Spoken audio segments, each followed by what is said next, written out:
can answer the question, Judge.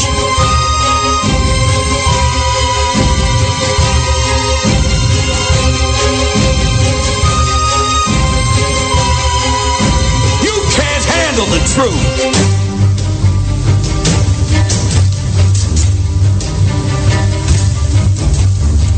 I ate his liver with some fava beans and a nice Chianti.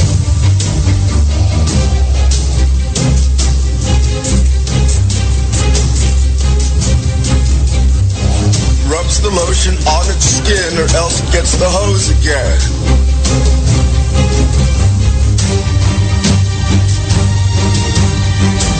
Welcome to After Hours AM, The Criminal Code, with your hosts, Joel Sturgis, Eric Olsen, and Dr. Clarissa Cole. Good evening, everybody. Welcome to this edition of After Hours AM, The Criminal Code. I'm your host, Joel Sturgis. Right along with me, Eric Olsen and Dr. Clarissa Cole. how the hell are you two doing? Other than 3 days of shoveling snow, 2 feet of snow, including my car getting stuck down at my daughter's, I had to literally climb under the van with a shovel.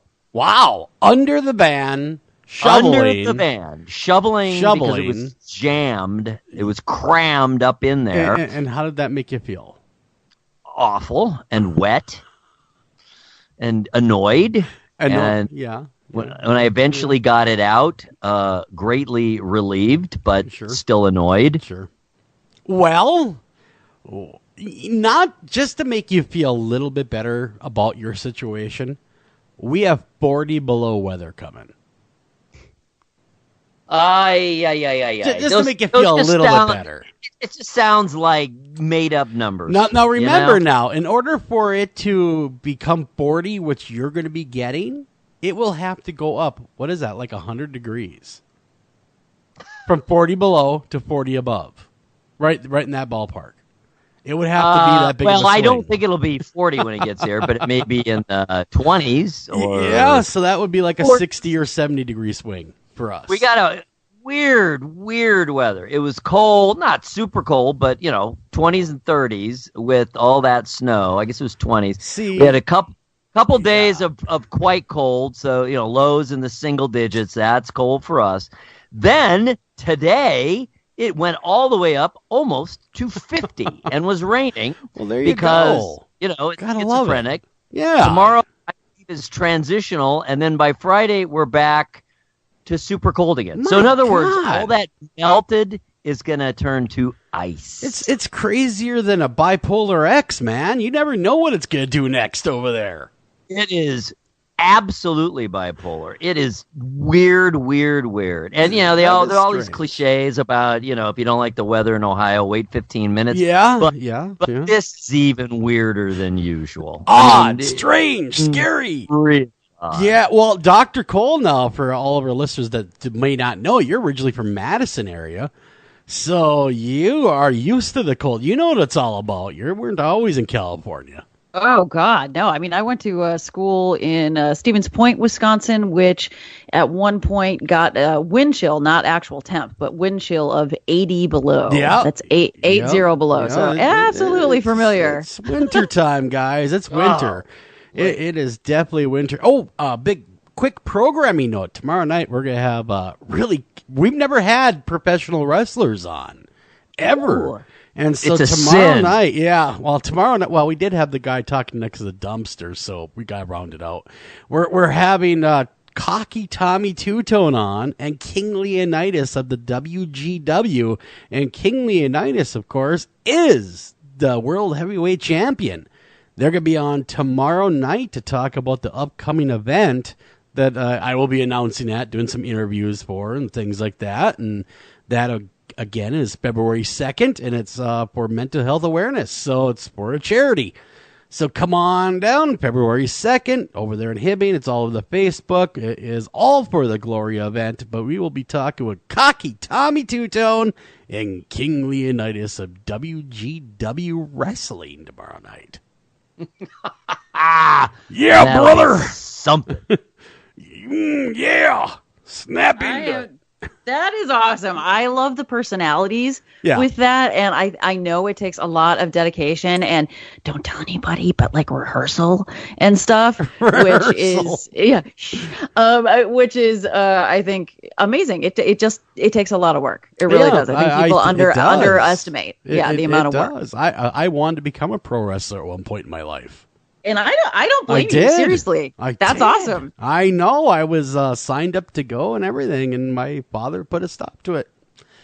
Yep, you're gonna go to college, and little did he know I was gonna become a radio host. So really, did you do me any favors? I think not. I really. I think maybe your body has come out ahead. Well, this is true. That is true. I don't have near the broken bones that a wrestler would have at my age. So that's a plus. And, all those kind. But, did you ever want to do anything like that, Eric? Did you ever want to get into the ring and wrestle? I got to tell you, absolutely flying, flaming no. Oh! I am so far removed from the wrestler's body. I am about exactly the opposite. I am far too lean and stringy. See, now you could be quick though. You'd be wiry. I'm wiry, but I was never good at any kind of wrestling. If I had to pick a sport, and remember, I went to school in the old days where you really did kind of play all the different sports, at least try them out in gym class, right? I mean, you did everything. Whatever the season was, you played it. They had you do everything and all the fitness tests. You guys did that. Mm-hmm. So, I mean, I at least sampled most sports that are out there in the world. And wrestling is one sport I was worst at. I'm not kidding. Pro wrestling really bad. Pro wrestling really isn't necessarily can be compared to like Greco-Roman. Well, I know. There are certain, you still are doing basic fundamental moves. True. And there are certain basic fundamental body types of which I am not. Well, anyhow, I was inside or outside linebacker back in the day, so I was that body type that So I will move along though because I just looked at the time. We're already 8 minutes into this, and we have not even touched headlines yet. So these headlines are brought to you by thecriminalcode.com, your one-stop shop for all things true crime and all things true crime goodness. And the proprietor of that great site is our own Dr. Cole. And not only can you read about some of the most greatest, goriest, scariest, or whatever you want to read about case, she's got a whole bunch of different categories up there. You also get to read the doctor's notes, get the breakdown of the person, what she thinks makes them tick. Not every website offers that. So again, that's thecriminalcode.com.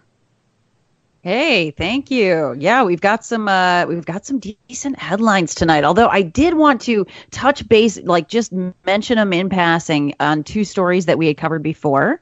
Mm-hmm. One, I had not sent this out to you guys, but one was, I mean, everybody's heard about this in the news today. We did the story last week of the girl in the comatose girl. In the hospital they found that the gave guy. birth. Yeah, they did. They arrested a nurse, a male nurse. Yeah. Man.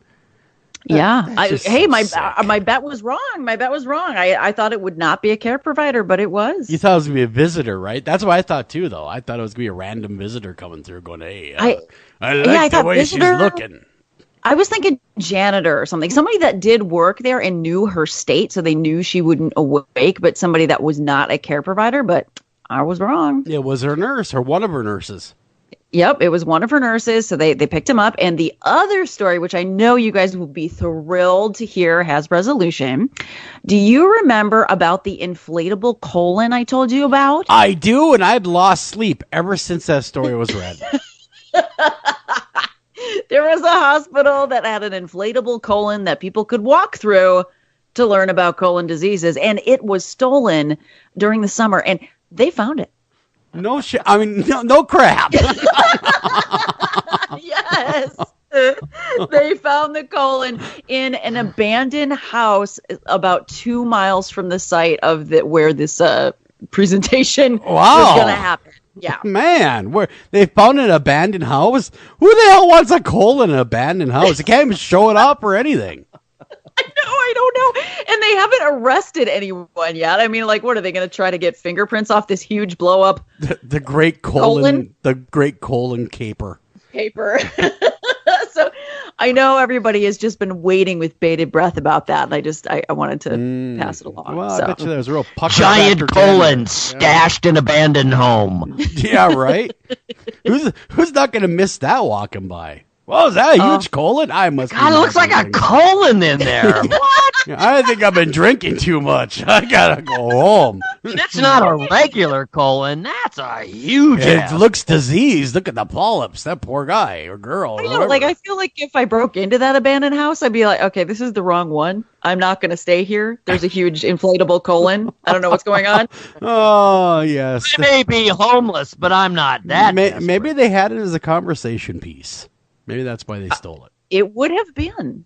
It absolutely would have been. So they found it, and they found the nurse that assaulted this poor woman. So those stories are wrapped up. But guess what? I can draw the colon story in. It is a segue. Oh, it is a segue. Oh, good. It's a segue to Sarasota County, Florida. Okay. A school district principal and her substitute teacher. Okay, so there was a quote-unquote professional dispute. I still don't know what the dispute is. Wow. But that's what was going on. Yes, a dispute where the teacher allegedly went to a park. Now, do you have these, I'm sure they're everywhere, like parks where you can sort of rent out a space? You know what I'm talking about? Oh, sure. Tables yeah, well, of course. We have a gazebo. Yeah. Yes, thank you. Yeah, there's places like that everywhere. Yeah. Right, like a covered area. Exactly. And kind of like family reunion stuff, stuff like that. Oh, totally. Yeah. It's like the famous sort of thing. So I guess the principal had rented out, or one of them anyway, I can't figure out who, rented out a space at one of these parks for a child's birthday party. And a child's birthday party. And the substitute teacher named Heather Carpenter spread human waste on the park's tables and grills. She put poo everywhere? Yeah. What the hell's her problem? That was not an act of kindness. No.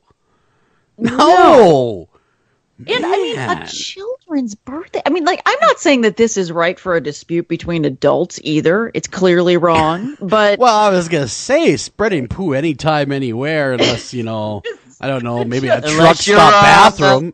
Gorilla. Yeah.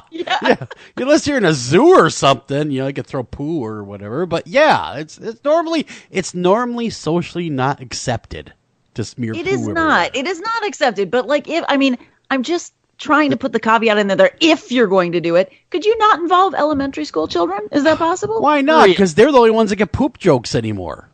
That's true. So, and she arrived apparently to do this at this Sarasota County Pavilion in a minivan around 6:30 in the morning. Yeah. Oh, she came really early to rub it all down. She did, and she was apparently wearing blue gloves and a mask. Okay, where did she get all this poo from? Is it human poo or is it animal poo? What kind of poo? Did she liberate the poo from somewhere? They said that it was human, but we don't know where she got it. She must have been busy for like a week. I know, right? Like what? How? I don't. Yeah, so she did this from the day after Thanksgiving. Oh. God. And so basically, she's charged with a third-degree felony of damaging property and criminal mischief, and the damage to the park totaled more than $2,300 because they had to replace 7 tables and 2 grills. She must have been saving it up. That's a lot. That's a lot. You mean they just can't hose off the poo? They got to replace everything? What? Well, I feel like once the story breaks, but there again, it would become a potential tourist attraction. This is the poo seat. I'm just thinking people like that, rented out that pavilion. Yes. We want the crappy pavilion. Poopy Pavilion. Nobody would want that one anymore. So, yes, they replaced everything. Wow. Well, you know poor what I heard? gal.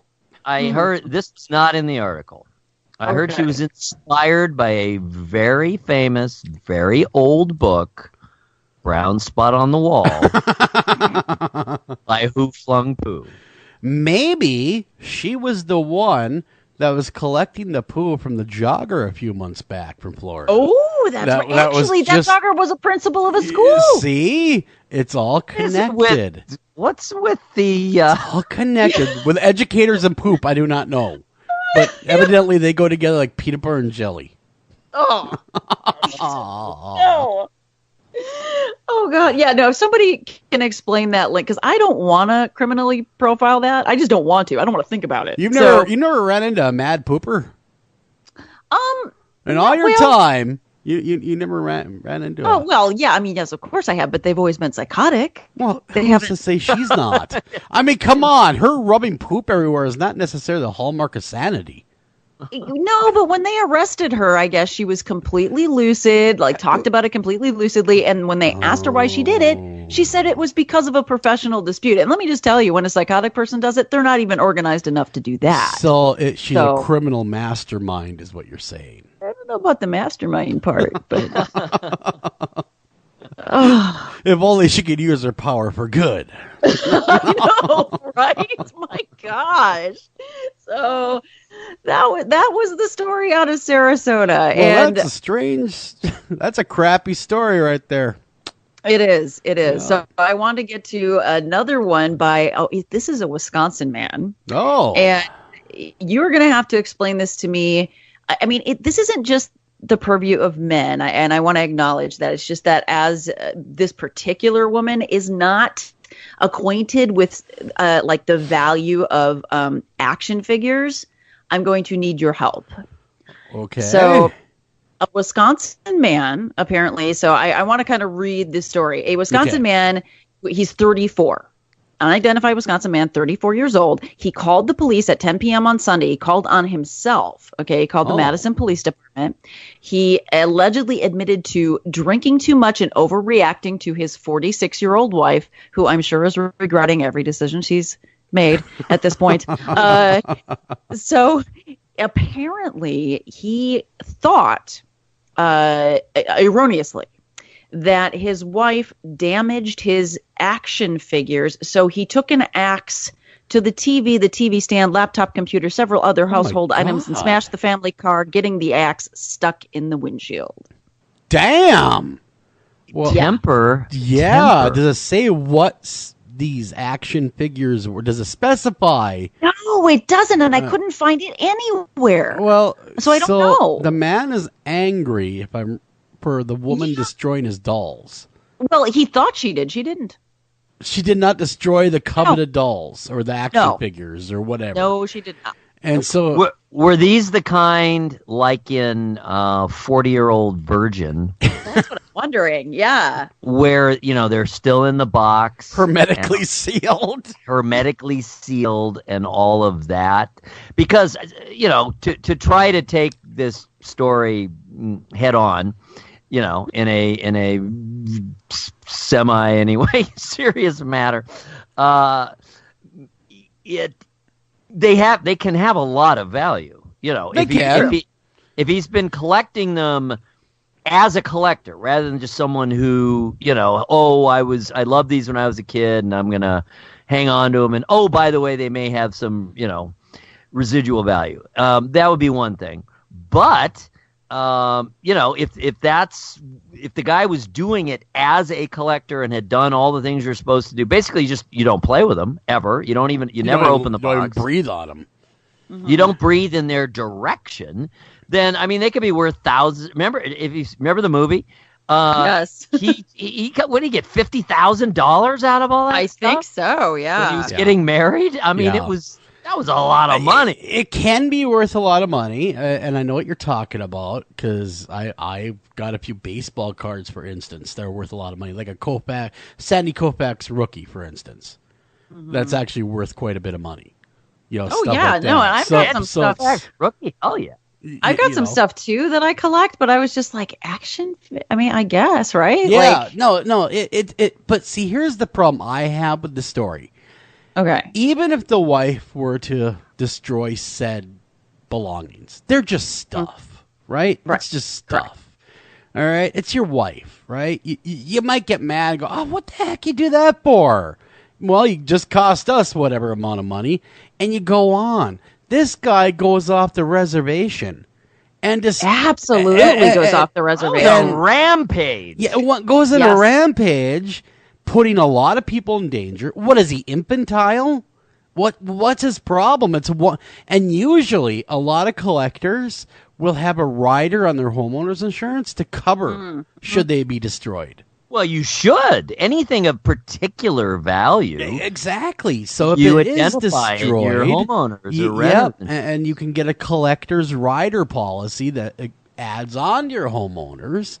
So should this happen, they're covered.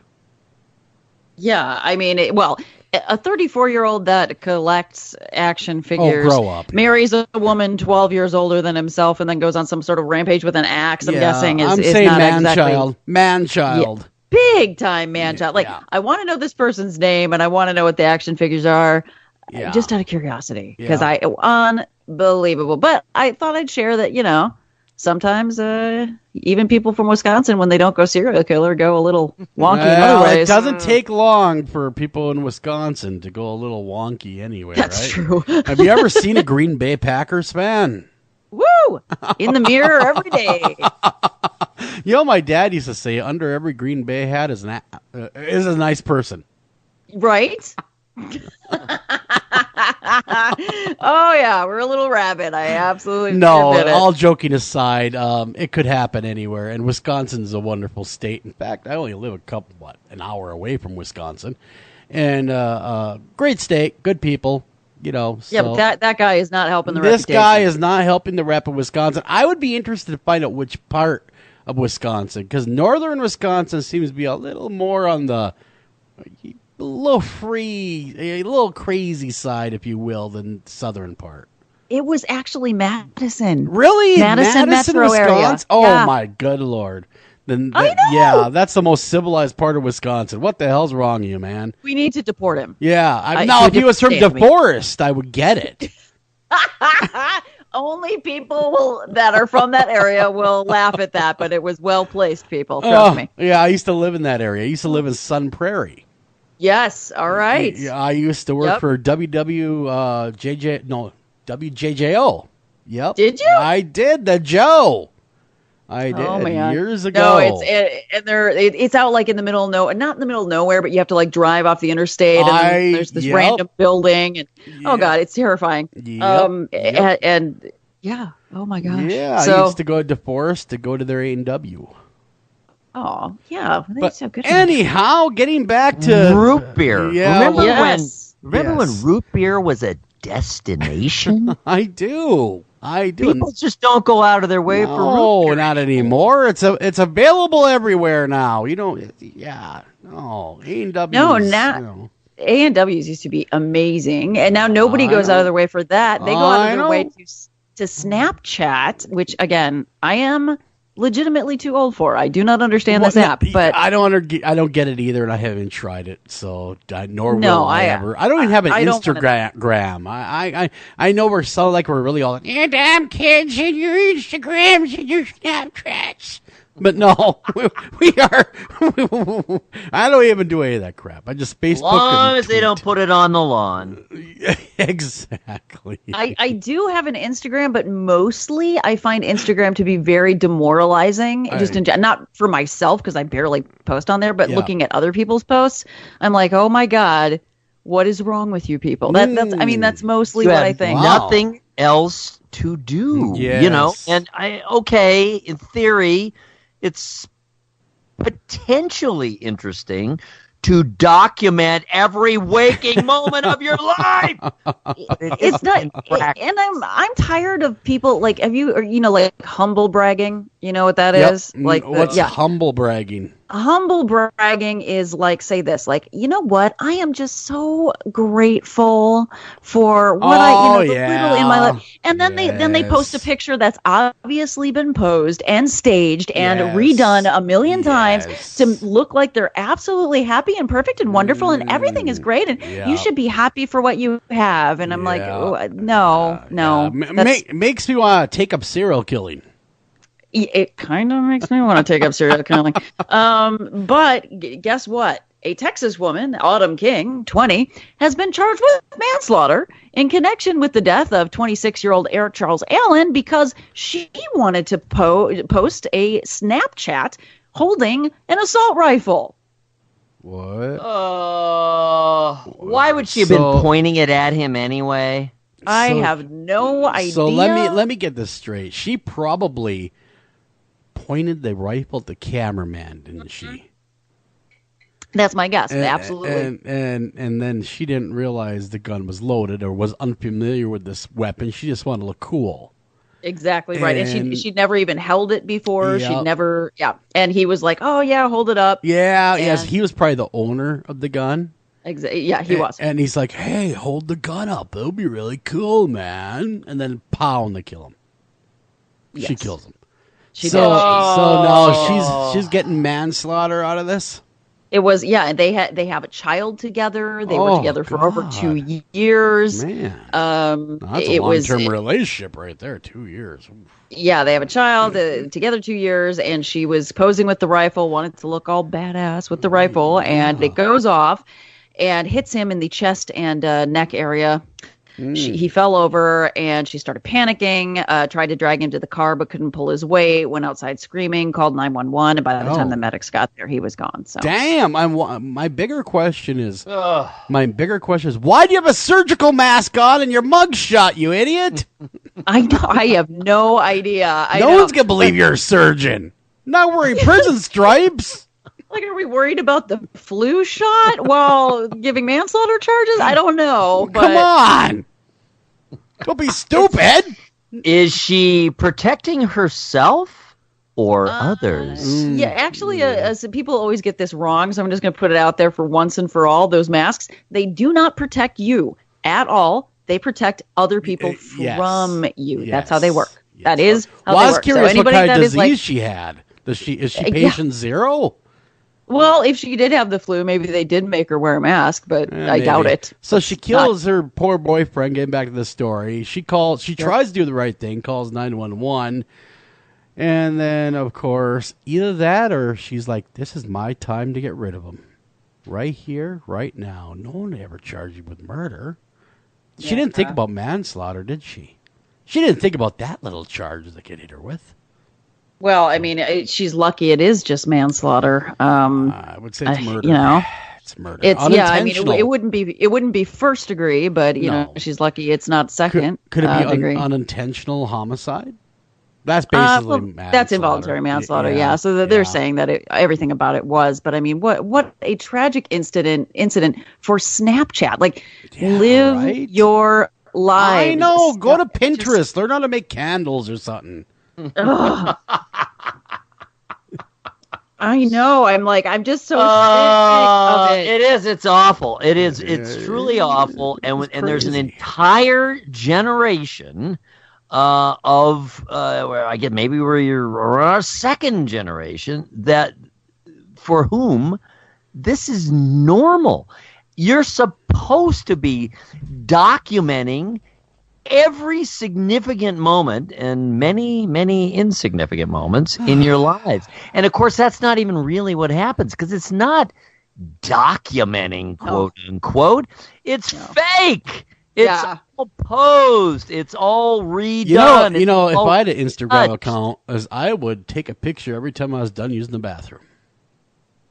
You probably could, and you could probably get famous for. I mean, and that's the other thing about it is that you're right, Eric. It's not documenting. It's fake. And on top of that, there's probably on our second generation now of people that are used to people becoming completely famous and making money for nothing, for no skills, no talents, just taking pictures of whatever, maybe they are attractive to people. Maybe they said one witty thing once, who knows?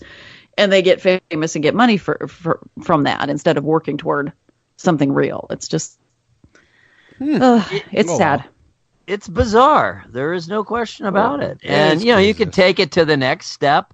There's a gray area there. All right, so then you go to the YouTubers. And, I mean, my kids who I kind of actually amazingly share... Eric, we're YouTubers. No, I'm talking about people who make their living that way. Okay. Who are famous, who tour, who go on live tours as YouTubers.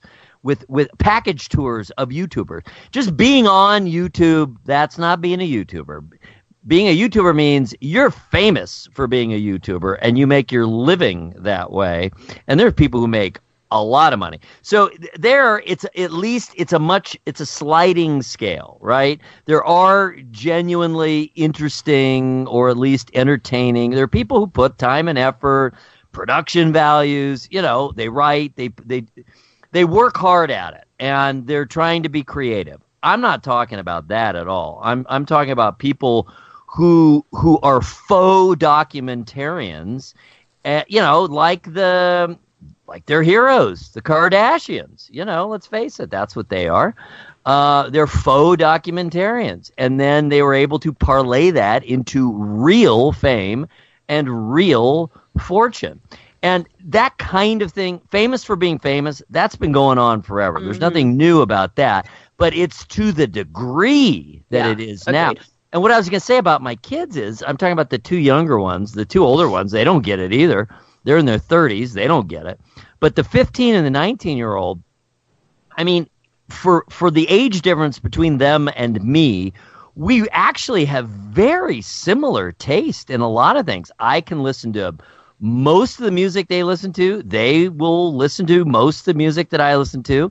And, we'll watch the same movies. We'll watch same TV. I'm not saying it is across the board. It's not close. But given the generation gap, and it's really two generations because I'm a lot older than those kids, it's pretty remarkable how similar our tastes are. But when it comes to YouTubers, they can sit there and watch these idiots just babble on and on and on about other idiots. They're not even talking about the world. They're talking about other YouTube people.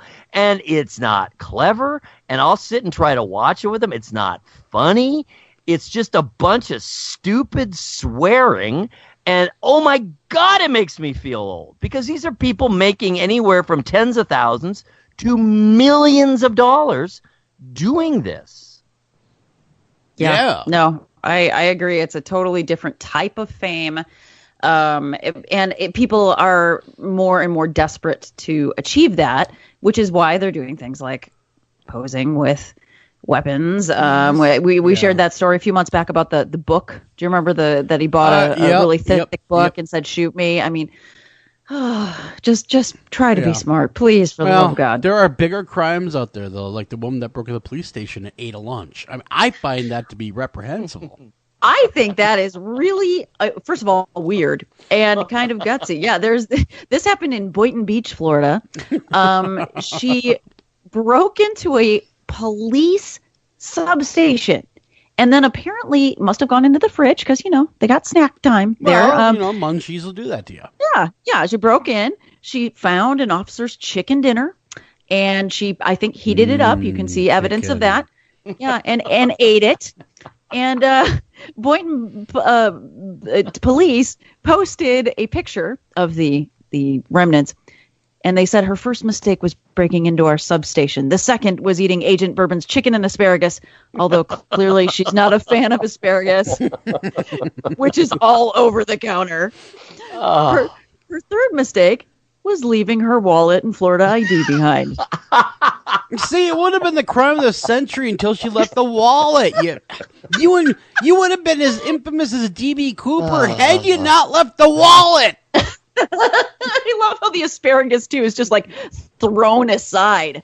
Like, I can't even handle this asparagus. My problem is she didn't close the loop. She didn't go into their bathroom and leave a grumpy in the toolbox and not flush it. That would have closed the loop. Then it would have been the perfect crime.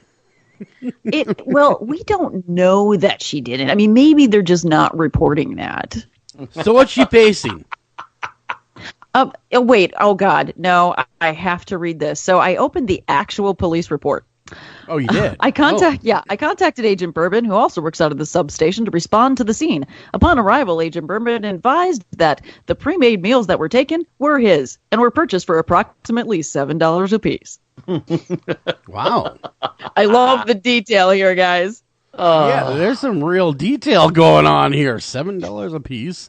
So she's being charged with stealing his meals and breaking into a police station.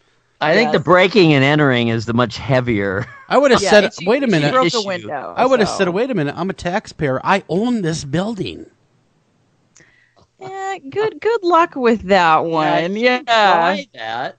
Did you ever stop a cop and say, you know what? I pay your salary. Leave me alone. I own you. I'm your boss and you're fired.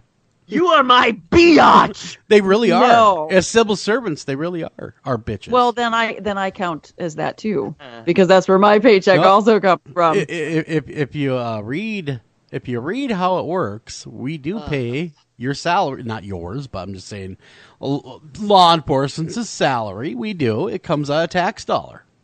Yeah. Oh no, it does. And actually, I already know that. I mean, the people that I serve are the people of the state, and So they perform a very important function, and I want to also back up for a minute and say we love the police. And the only reason why I said that was because we have several police officers that listen to our show actually in their cruisers, and I know I'll get some emails. But lots of love, guys. You guys are good people, and thank you. They are, and actually, they are not to be deterred because they excellently tracked her down and made a great, really detailed report about it.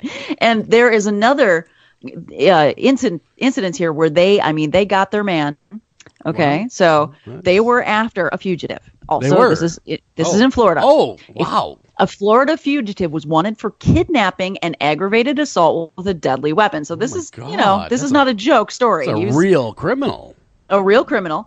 The Flagler County Sheriff's deputies arrived at the house of Jesse Pack, 40 years old, and they reportedly found a mattress by the front door with a note on it for them. Oh, and it said, "I know my warrant is active. I'm not here. I'm finishing a job and turning myself in to the Volusia Branch Jail, Jesse Pack." Oh, okay. Well, that's awfully nice. Well, it's very nice. And a woman at the residence told the police that Pack wasn't home. And she said, they're like, "Can we search the house?" And she's like, "Sure. Yeah, go ahead. He's not here." And so police did their job.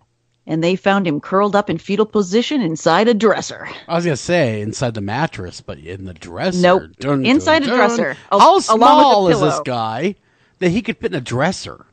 Well, or how big's the dresser? I was going to say, they showed pictures of the dresser, and this thing's pretty decent size. Wow, he could actually crawl. And he's obviously not a mental genius there if he's going to go in a dresser. Well, and he also took his glass pipe with burnt drug residue in there with him. So then they got him on the paraphernalia on top of trying to evade police. Yeah, all sorts of good charges for this guy.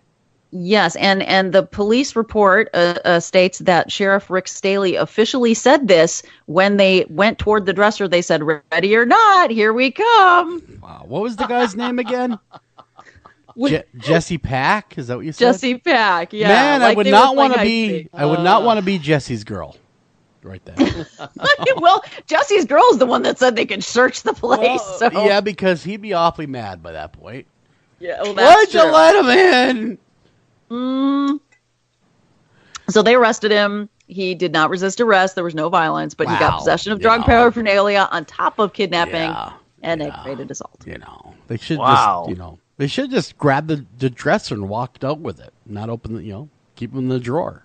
Ooh, that would have been cool. You know what, though? It's one of those, 70s. Do you remember those 70s credenza type dressers? Oh, yeah. Those are the best. Do you know how heavy those things are? Well, that's true. There's no way. With a guy in it, I'd be like, forget it. You're coming out. I'm sorry. This thing's too heavy. Yeah, well, you could just riddle it with bullets. Right?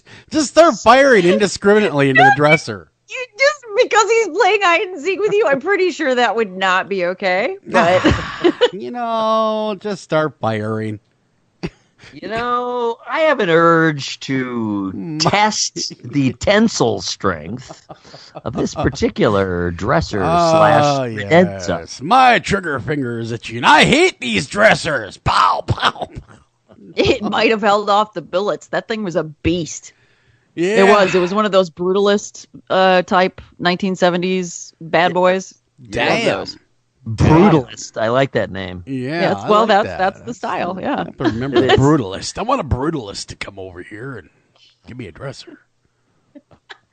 Okay, so this story actually broke last week, but I didn't have a chance to get to it. Do you guys remember the show To Catch a Predator? Of course I do. That was so staged, it wasn't even funny. What are you talking about? Oh, come on. That had to have been staged. Oh, Come you don't on. think those guys were pedophiles? No, I'm sure they were, but what I'm saying is it was just too convenient. What do you mean? Really? They're all going to be that dumb to fall for it? Every single one of them? Who works with pedophiles for like a living? You do. I'm sorry. Do I? Yeah. Do I believe that it wasn't pedophiles? I'm like, wow, that's okay. You're the. Not that I'm aware of. Are you the pedophile Pied Piper? Okay. I'm not. I'm just saying that, like, as sex offenders go, you've got at the end, different ends of the spectrum, you've got pedophiles and then rapists, right? Now, rapists tend to be much more socially savvy, and I think would be much more paranoid as far as walking into a trap. Gotcha. So I think you're absolutely right. Like, if it was, sadist or a rapist, I don't think they would make it inside the door. I think they would get there, maybe, like, show up, but then get there and go, something doesn't feel right, and leave. Yeah. Well, pedophiles, on the other hand, they're just not as savvy. And I absolutely think that if an adult came out, that they would probably sit there for a time and try to talk their way out of it. Really? That's my experience. I'm surprised they don't run like little scared bunny rabbits. It's very rare. It's because they're used to trying to talk their way out of pretty much everything. Because it's not their first offense. They've had more. Yeah. So there were probably situations like at arcades, at public parks, at schools that they've been able to talk their way out of. So anyhow, the show To Catch a Predator, I think that's what it's called, right? So here we are. Chris Hansen. Chris Hansen here. Catch a Predator. And he would like just pop out of anywhere. It would too. It's like, be like a broom closet. It was actually, he was scarier than the dudes he was nabbing a lot of times. He would pop out of nowhere. The kitchen or like behind the bar. It's like, oh my God. Yeah. From a crack in the floor. I love that. Like there was one time when he was behind like this, like those screens, like those Asian type screens, like by a pool. Yes. He just pops out behind it. I'm like, where were you? Yeah. I mean, the guy, I always found him to be just as creepy, to be honest. Actually, yeah, because anybody that does that with that much sort of self-assurance, you should be at least a little scared because you never know. They could have been armed. And you just never seemed scared. That's why I was kind of wondering if it wasn't staged, because how do they know the guy isn't packing a 9mm? I mean, ultimately you don't. And maybe he's like, you know what? Screw you, man. If I'm going down, you're coming with me. And he plugs them.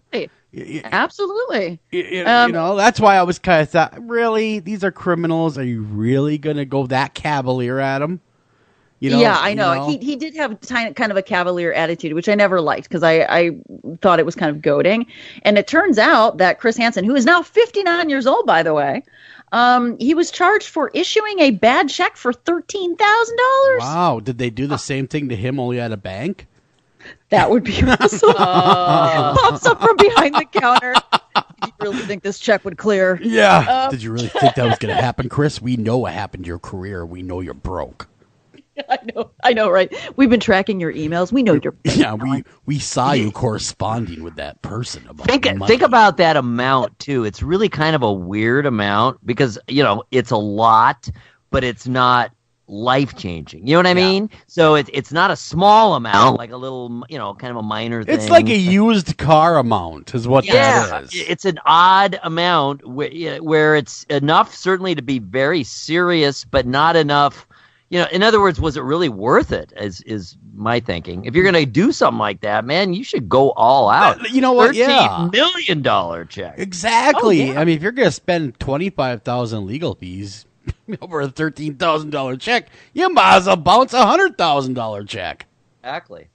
Yeah, no, I totally agree with you. It is a very strange amount, and he used this money, or he was attempting to anyway. He ordered $13,000 worth of marketing merchandise for himself. So now I think about the company that made it, the marketing merchandise, like you can't get your money back on that. It's marketing for something you don't own. See, right. And I mean, that sucks. He was kind of being his own style of predator, wasn't he? Yeah, and that really galls me. He had to have known that the check was phony.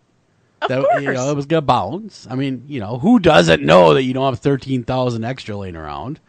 Did he think because he's Chris Hansen that they're going to go, oh, it's you? No, don't worry about the 13,000. We love you. We love your show, even though you're creepy. You pop up from toasters and whatnot. The Pop-Tarts. Yeah, just pops right out of there. I got you. God, it's hot in here. I'm Chris Hansen as he leaves the oven. So he ordered several grill marks, several hundred ceramic mugs, T-shirts, and decals that now this company is stuck with because they didn't receive payment for it. Well, they're gonna sue him. Of course, they're gonna go after him civilly on top of criminally. So I would imagine they would go after him civilly.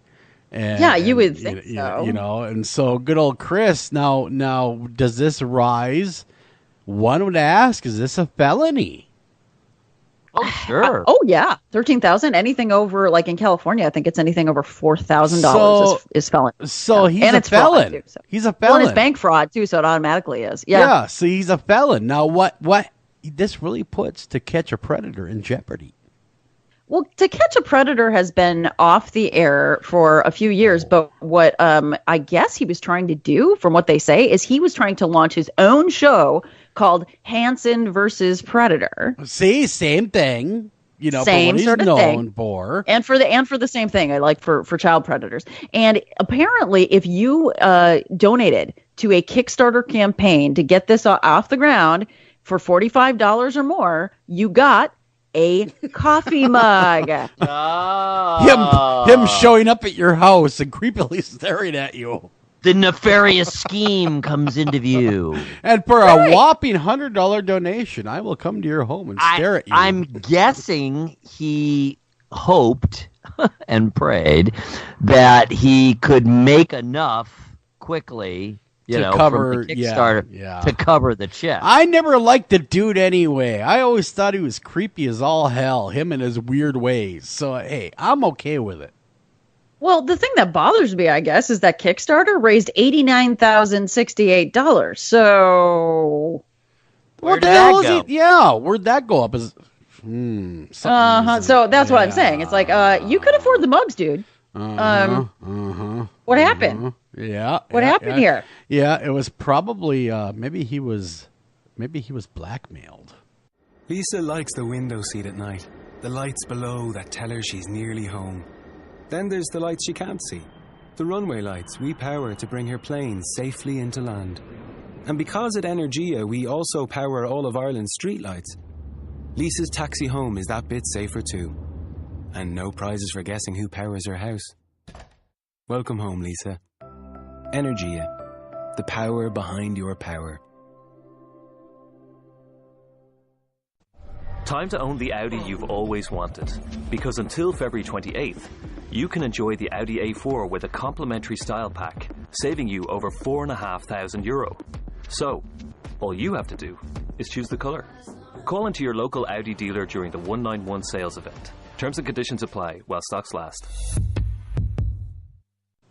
Bye. The people that own the toaster that he popped out of. Stop hanging out in our We're going to tell everybody what you do. Oh my goodness! That explains the haunted toaster. It does. It really does. That is strange well, story. so what did he do with that money? I don't know what all the rules are of Kickstarter. I know you don't automatically get it. You know, that's true. You don't automatically pay if you're because the project I think has to be sort of completed before you actually have to pay. That's just what's pledged or whatnot. So yeah, I mean, he might have gotten behind the 8 ball with that, but it's like if that's where you're going to be. I mean, if you obviously you calculate how much you want to raise, and the goal was $75,000. So he did get more over the $75,000 goal, but not that much more. Like calculate how many mugs you potentially would have to give out, right? His career is over, though. His career would have to be over. You cannot send a felon to chase felons. Yeah, I mean. You are underestimating or overestimating. Remember, no one ever went broke. Underestimating the intelligence of Americans. This is true. I don't actually agree with that, but it's a famous quote. I think it was what Mencken was. Isn't that a Mencken quote? I think so. Anyway, what the weird thing about Americans? Yeah, they love a comeback story. This is true. Yeah. You know? Yeah. He was an underdog. This is comeback nation. And I mean, look at the people who have been given second, third, 100th chances. Some of them become the president.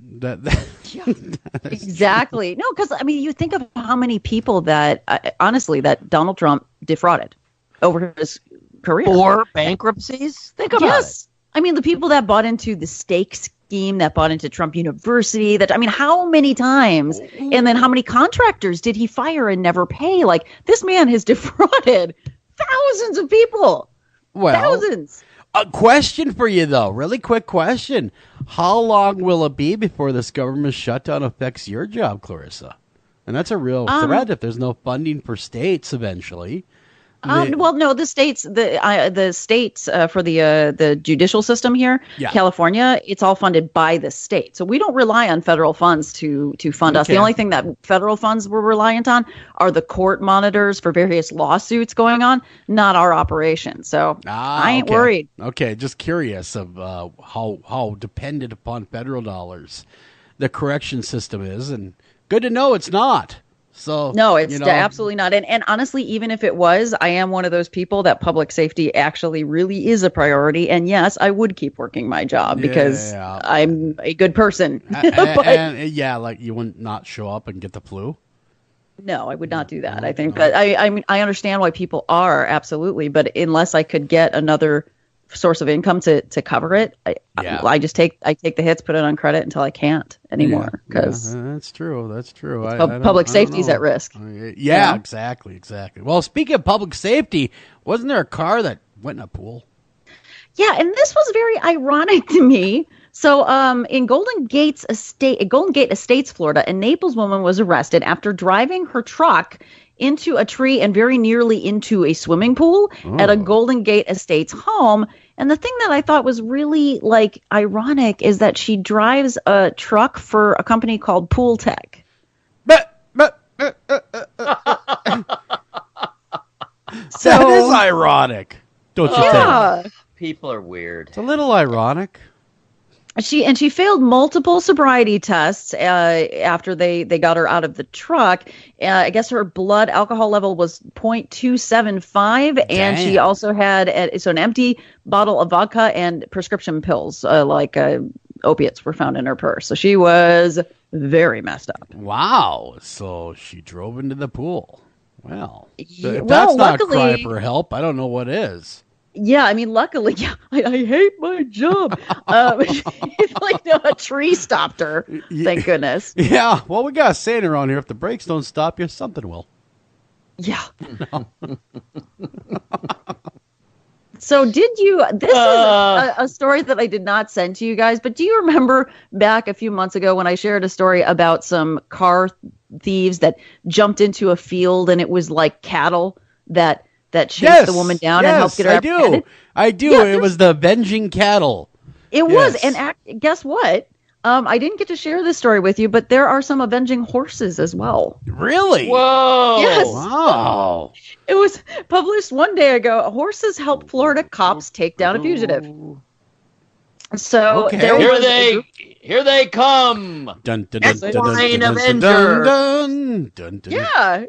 And they have aerial footage because they were chasing down a fugitive, and they're the choppers in the air, and they have the photography that is based on your thermal heat signature. Sure, they're right? not horsing around either, are they? They're really yapper. No, so you can see these 3 horses just hanging out in the pasture, and then you see somebody jump the fence into this pasture on one side, and kind of like walk into the pasture, and all of a sudden you see the person stop and sort of look behind them. You can see them turn.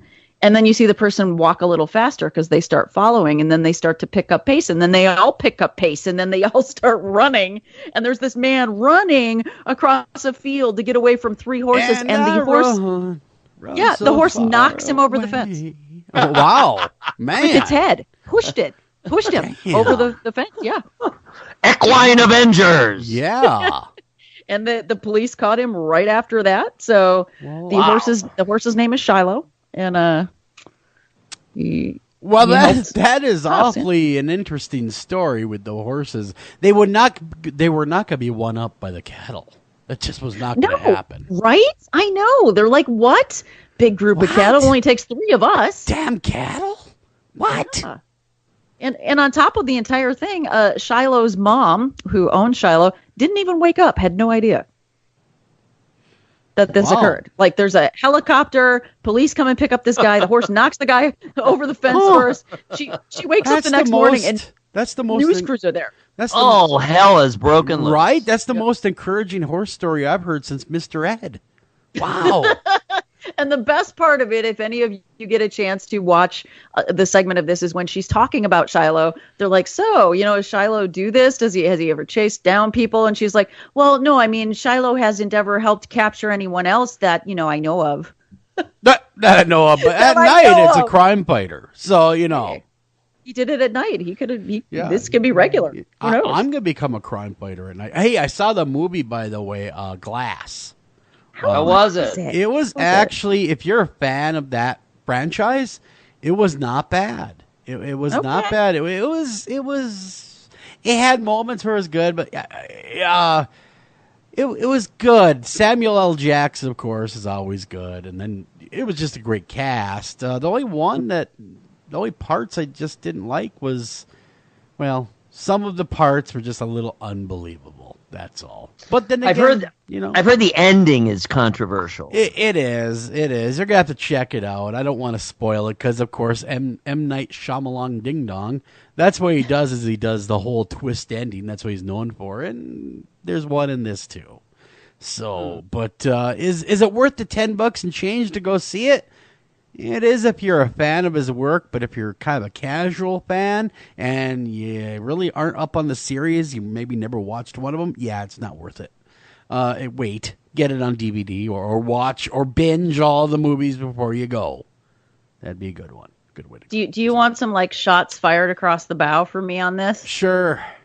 I haven't seen a good M. Night Shyamalan movie since The Sixth Sense. That's how I feel about it. And then of course the DID syndrome, they really play that up again in this film, and it's just, how rare is that syndrome, Dr. Cole? Is it pretty rare or is it real common?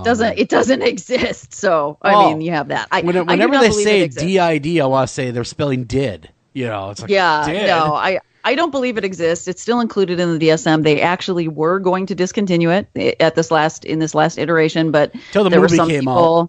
No, there are some people that are very invested in keeping the diagnosis, but I have seen supposed quote unquote real cases of DID, and I have absolutely never believed it. So I don't think it exists. I think it's very hokey. I think it is a very overused, just hokey sort of trope in movies. And by the way, if you're going to do DID, can you do it where at least it works, it actually fits what the diagnosis is supposed to be? Yeah. They can't even do the basics of research. The alters don't always know about each other. The main person isn't supposed to know at all about the alters. I mean, just could you get a real psychologist to work with you at some point? Well, it wouldn't be as cool. See, he has to know Otherwise, if he doesn't know and he's completely like, where the hell am I? When he does come back, it would take away from the dramatic, flair of and I suppose if they have a psychologist that quote unquote specializes in people that believe they're superheroes as though it's a separate disorder, that would be weird too.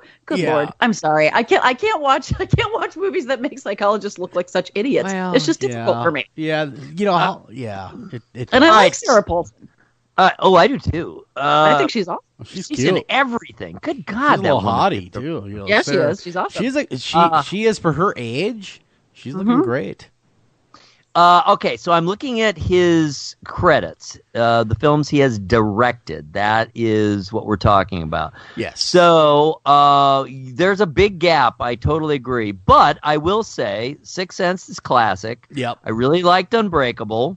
Yeah, I really liked Signs. Yeah, Signs I could take or leave. I hated that movie. Did you really? Oh, I thought it was very suspenseful with the poor wife sitting there impaled by the car. And it was horrible film. Right. And like The Village, kill me now, man. God. That was horrible. Well, that's what I was going to say. They need to show that film. There.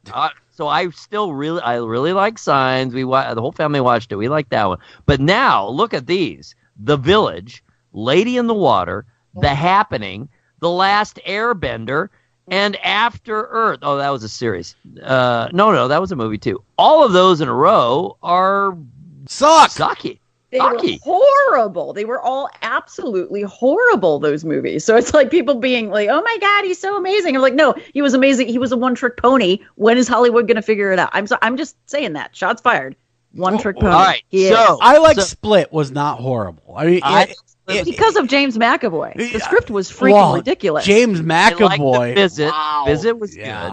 Oh, no. I mean, James McAvoy is, I am sorry, that guy can act. Yeah. I don't care what he's in. Unreal. Like, he made Split. Yes, he did. Yes, he did. He did. I watched it because of him. I knew the script was going to be able to shift to those characters that rapidly. Yeah, and make them believable. Lord, it's just to see that happen is worth watching it. Yeah, I agree with you. And I didn't really love the film. I liked the girl that was in it as well. I thought she did well. She was believable, I thought. I mean, but James McAvoy just killed it. And I think that's why M. Night Shyamalan was even able to make this follow-up. I think that if it had been any other actor, Split wouldn't have made it. I think you're right. I agree with you, but we got to get out of here, go to break. We come back. We're going to be diving into vigilante justice and not necessarily the kind you're thinking about with the, forks, pitchforks, and nooses. Completely different kind of vigilante justice. Be right back right after this.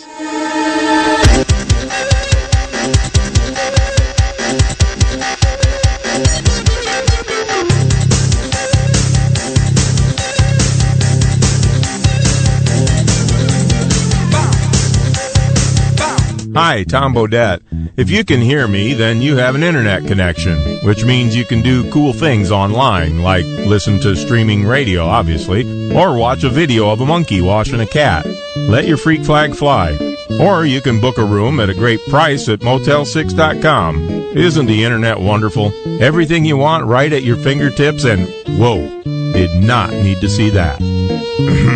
I'm Tom Bodette for Motel 6, and we'll leave the light on for you. Unexpected reactions to smart financial decisions brought to you by feedthepig.org. Well, I finally did it. My student loan is totally paid off. I can't believe it. I can't believe it either. I paid more than the minimum each month, and soon enough, it was gone. So you're just giving up? Giving up on what? The life of luxury. Egyptian cotton, caviar Thursdays, designer everything. What are you talking about? Our plan. What happened to winning the lottery and mastering the art of the perfect mimosa? Hosting galas, wearing enough jewelry to require a bodyguard, vacationing in the French Riviera, and then buying it. I just thought maybe it was time to prepare for my future. Set some financial goals, make some smart investments, open a 401k. Financial goals? Investments? A 401k?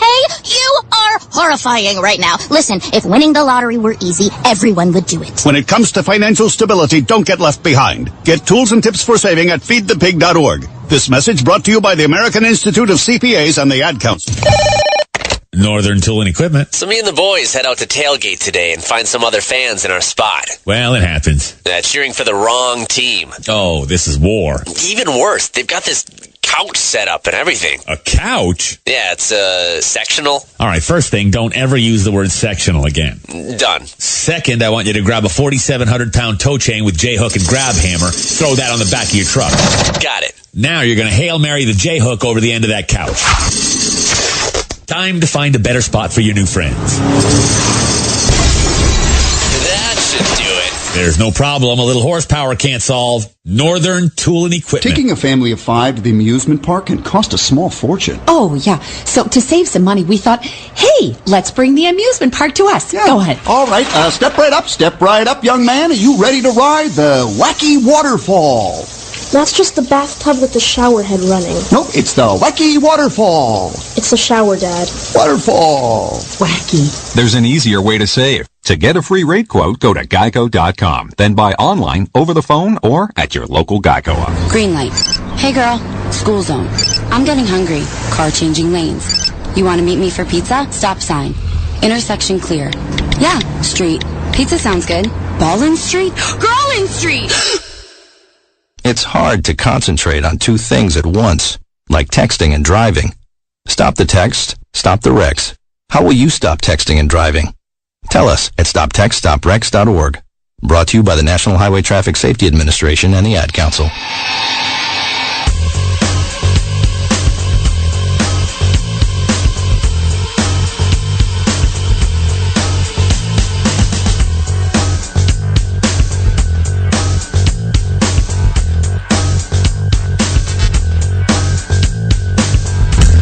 Welcome back to After Hours AM, the Criminal Code. I'm your host, Joel Sturgis. Right along with me is Eric Olsen and Dr. Clarissa Cole. And I'm Bill Curtis. No. Sorry. You guys ever listen to his stuff, Bill Curtis? No. You don't know who Bill Curtis is? I don't. You don't watch ID Discovery like ever? I'm Bill Curtis. Oh, yes. Okay, now I do know. Thank you. He was a newsman for years and years and years and years. Yeah. I think he was on radio, too. I think wasn't he CBS? Yeah. And he does all those documentaries.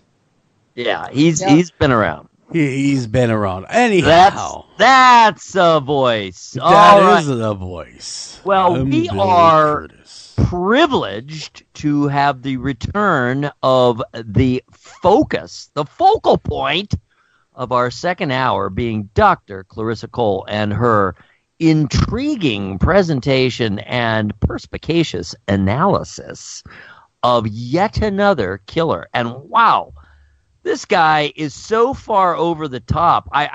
There should be an opera written about it. There might be. Shakespearean tragedy, yes. Shakespearean tragedy, operatic drama, and then deaths and blood flying everywhere, stabbing his father 22 times and eating his heart before strutting out of the prison. Good God, y'all. But I don't want to give too much away. So this is a wildly dramatic and morally flummoxing edition of After Hours AM, the Criminal Code. And, of course, you guys know we're here every Wednesday, 9 to 11 Eastern. You may calculate your own time zone. And our secret weapon now and as always is forensic psychologist Dr. Clarissa Cole. Tonight, we will be studying the life and crimes of notorious Brazilian serial killer and vigilante Pedro Rodrigues Filho. I'm not pronouncing it right. I'm not a Portuguese speaker. Who reportedly killed over 100 criminals and miscreants on the streets, within his own family, and in prison over a 35-year reign of indignant terror. He was always indignant, this man. Always. Woke up that way. Now, here you have it. Dr. Clarissa Cole and the life of Pedro Rodrigues Filho? Yes, that's approximately right. It's actually very difficult for me to pronounce the way they pronounce it as well. It's akin to Filho. Filho. So, yes, then that, and just to put this out there, Filho is the word for son in Portuguese. So isn't that just so special? It is. And see, because Pedro Filho was born Pedro Rodrigues. He was born in 1954 in Santa Rita in Brazil. And he was born into a family where his father subjected his mother to really horrible beatings. And actually, such horrible beatings, even while she was pregnant with him, that when he was born, he actually had a damaged skull. Oh, my good Lord. Yeah, and continuing throughout his childhood, he was the victim of his father's beatings as well. So, as legend has it, Filho's first compulsion to kill surfaced at the age of 13 when he intentionally pushed a bullying cousin into a cane press, which nearly killed the older boy. Yeah, hear that often. No, and if you guys don't know what a cane press is, and it wouldn't have been, I shared a picture on my website of a sugarcane press. That looks medieval. It wouldn't have been as medieval looking back in the day, back in, say, the 60s, but still pretty medieval. I mean, if you guys know what sugarcane is like to press it, takes a lot of pressure. It would not be a pleasant death. No, well, he didn't die, but he almost died. Yes, and this was when Filho was 13. When he was, and it was his cousin. His cousin, yeah. Stop bullying me. I'm gonna throw you in the sugarcane press. Yes. And then he decided to throw him in the sugarcane press. I'm Bill Curtis. I know, right? Yeah, exactly. Very calm. So when Filho was 14 years old, his father, who was a school guard, was accused by the vice mayor of having stolen food from the school's kitchen, and feeling that he should protect his family.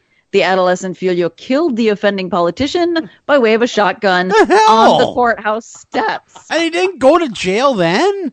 That was an overreaction. Yeah. That might have been a little much there, Pedro. A little much. And several weeks later, using the same weapon, he killed another of the school's guards. Perhaps the true thief. Yes. You know, perhaps. You find a weapon you like, you got to stick with it. Right? Yes, exactly. So, and then he kind of went for a couple of years there where he was just kind of burgling to get along, but he didn't do a whole lot. And at age 16, he supposedly did murder a local drug dealer in the course of a burglary. But that is kind of unverified. At the age of 16, Filho met Maria Olympia, a young woman who lived in the neighborhood, and for almost a year they lived together. But she was killed by members of a local gang. And if you know sort of that area, he was in Sao Paulo and in the city center, and it can be extremely violent. There's lots of roving gangs. There's lots and lots of violence, lots of robbery. Horrifying. Wow. Very very bad. It sounds like the flip side of West Side Story, except for snapping and dancing. They're killing each other, this gang. They absolutely are. And so Maria Olympia was unfortunately killed by members of a local gang. And purportedly by torturing and murdering a number of people, Filho sleuthed his way to the identity of that gang's leader. And as retribution for her murder, he and a group of friends killed 7 and tortured and shot or maimed 16 other people at a wedding, which had been organized by that gang leader. Yep. Nothing like sending a message. Operatic. That's what I'm talking about. I was going to say, there's a movie. I kill 7 of you and 16 and destroy 16 more, but we'll let you live. This needs to be made into a movie. It does. It would be so funny. It's Dexter. It is. Yes, and we're getting to that. So he is not done yet, people. He's only 16. He's like a killing prodigy. Oh God! Yeah. So this is when he's 16. So now between 16 and the age of 19, there are no crimes of record for him. But before his 19th birthday, so remember I said about his dad had been really abusive, and eventually by the time Pedro Filho was 19, his father eventually killed his mother, and he dismembered her with a machete. Oh my God! Yes. What Jason? Nice role model. Yeah. Yes. And I learned it from watching you, Dad. I learned it from watching you. Stop watching those commercials. Yes, and that's essentially what people need to remember, that not only is Sao Paulo a very dangerous, very violent environment, he was also raised by a very violent man, and could have even had brain damage for being born with a fractured skull. So, this was his role model. His father was arrested and he was sent to a nearby prison. And by official accounts, Filho went to this prison to quote unquote visit, stabbed his father 22 times, cut out the man's heart, ate a piece of it, and then escaped. What? He shows Operatic. up. Hi, Dad. Operatic. I'm here. I'm I here came to to visit. talk to you. Yeah, I just want to know why you killed Mom. Nope, just kidding. I'm here to kill you and eat your heart. Ah! Oh, God. Yeah. So that, and so he escapes. And on May 24th, 1973, when he was 20 years old, Filho was finally arrested. He was reportedly placed in a car with 2 other criminals because that was a good idea. Yeah. One of whom was a rapist. And immediately upon finding out that this other criminal was a rapist, Filho killed the man. Oh! In the cop car. In the car. And with his bare hands. And they were okay with this. I don't know that they were okay with it, but I think if I was the other criminal, I'd be like, dude, I stole some bread. I swear. Yeah. Be like, and hey, gave it to a nun. Yeah. Yeah. I didn't know that. She I was wasn't starving. I was trying to do the right thing. Oh, man. Yeah, right. So eventually, Filho was indicted and convicted of the murders of 71 people. 71 people? God almighty. Good Lord. Yeah. That's a And I small checked the number. village I was in like, places. Yeah, I'm like, that can't be right. And he was sentenced to 128 years. He was sent to prison, and immediately upon being sent to prison, he promptly killed 4 inmates. Well, why not? Why? You just got to keep the spree up. Why stop a good thing? Yeah, I'm surprised they didn't put him to death after all those murders. Well, they don't have the death penalty there. And so by some reports, for the next 40 years of his incarceration almost, he killed 47 inmates. One which, a by year. the way, is only about one a year, right? Yeah, I mean, One come a on. year. That's pretty good cooling off time for him. What? Yeah. Well, hey, man, we know you're just a mass murderer, but we'll give you 1 a year. All right? And if you just stick to your 1 a year, we'll turn our heads. All right? Pick Just 1 a carefully. year. By some estimates, they say he might have killed up to 80 inmates, but again, 2 a year. So, question, why did these other inmates just not get together and kill him? Because if he's that feared and that right, if he's violent, there had to been bad dudes in there with him that could have, did him in. Well, I mean, my guess, and I don't know for sure, but my guess is that, it is said anyway, that because the rate of killing was quite slow for him, I guess, in prison, that he actually really researched his prey first. You like the weakest ones first. No, not the weakest ones. The ones that were the most hated, that had the worst crimes. Gotcha. Well, so then he was kind of like an avenging angel. Time to own the Audi you've always wanted. Because until February 28th, you can enjoy the Audi A4 with a complimentary style pack, saving you over €4,500. So, all you have to do is choose the colour. Call into your local Audi dealer during the 191 sales event. Terms and conditions apply while stocks last. Lisa likes the window seat at night. The lights below that tell her she's nearly home. Then there's the lights she can't see. The runway lights we power to bring her planes safely into land. And because at Energia we also power all of Ireland's streetlights, Lisa's taxi home is that bit safer too. And no prizes for guessing who powers her house. Welcome home, Lisa. Energia, the power behind your power. What you're saying. Well, yeah, I mean, taking out rapists, people that had killed children, that was sort of his thing. So in early 2003, having served 40 years for the commitment offenses, he was nearly released, but instead, due to mitigating circumstances, the circumstances of having killed dozens of people while in prison, his sentence was extended to more than 400 years. But Brazilian law at the time allowed for only a maximum term for anything was 30 years, and he'd already served over that. Oh, so he's free to go. Yep, they let him out. Free as a bird. Free as a bird. Let him out. Yeah. Well, he retired. So Filho retired to the tiny coastal town retired from killing. I'm done now. Fortaleza, and it's the state capital of Ceará in the country's northeast. However, on September 15th of 2011, while employed as a housekeeper, can you imagine, by the way? I'm the housekeeper. Yeah. Please could you do hospital corners on that bed? No? All right, we're good. Please do not anger me.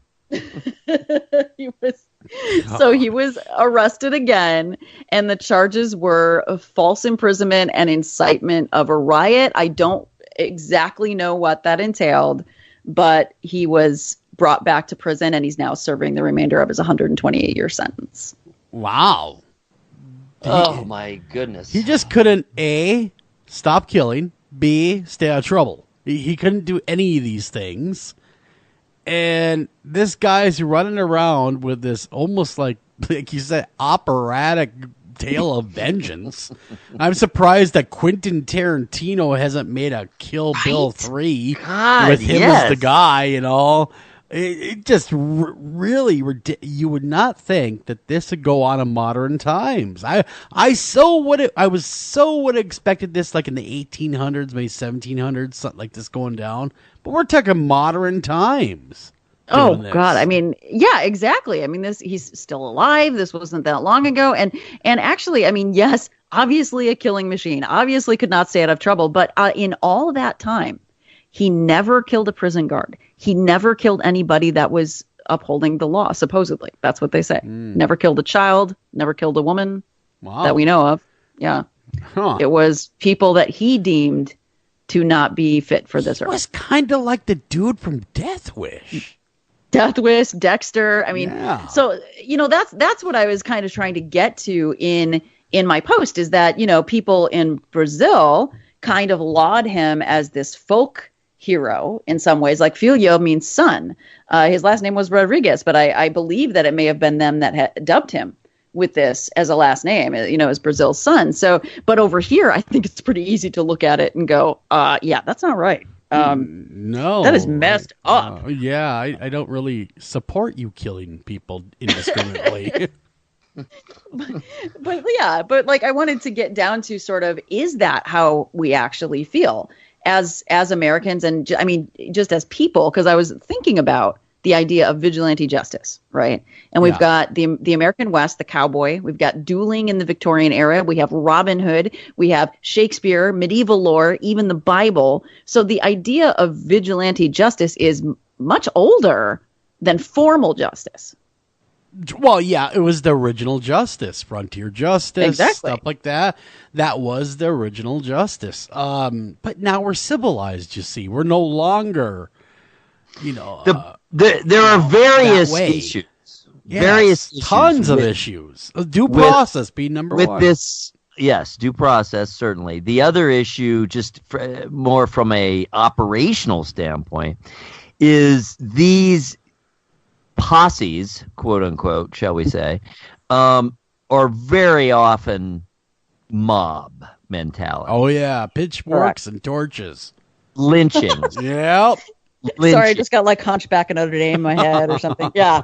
So, if you flip it over to the lynching, we all know how horrifying that history is right here in America. And, we're talking a lot of people. So the problem is humans are not perfect. That's why we're a nation of laws. That's why we don't have a king or a dictator, because we are ruled by laws, and we are all theoretically equal under the law. So when you do take matters into your own hands, but Clarissa, the part that I liked or took particular note of in your article, and I do absolutely recommend everyone click through if you're on the America's Most Haunted version of it. It's just a shortened version.